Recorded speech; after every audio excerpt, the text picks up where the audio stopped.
Everyone, welcome to my channel. আমি চৈতালি। আজকে রান্না করব নোটে শাক। এখন আমি নোটে শাকগুলোকে আগে থেকে ছুলে এই যে কুচি করে রেখেছি।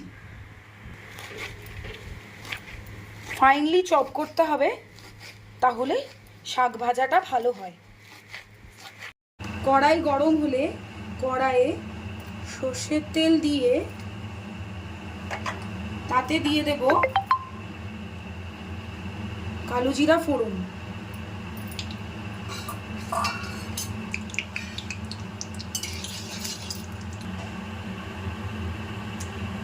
এবারে দেব থেতো করে রাখা রসুন আর দেব লঙ্কা কুচি।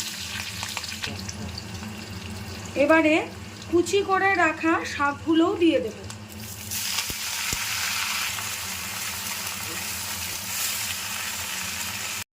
হলুদ দিলাম, এবার দেব একটু লবণ।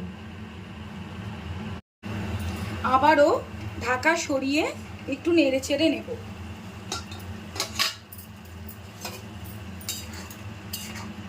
দেখুন শাক থেকে কতটা জল বেরিয়েছে।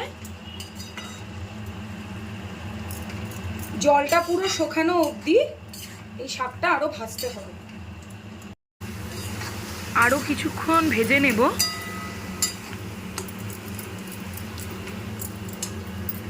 হয়ে গেল সবুজ নোটে শাক ভাজা।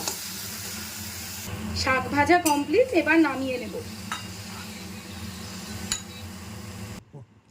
তৈরি হয়ে গেল সবুজ নোটে শাক ভাজা। এরকম আরও ভিডিও পেতে হলে আমার চ্যানেলটিকে সাবস্ক্রাইব করুন আর পাশে থাকা বেল আইকনটিকে প্রেস করুন। দেখা হচ্ছে নেক্সট ভিডিওতে।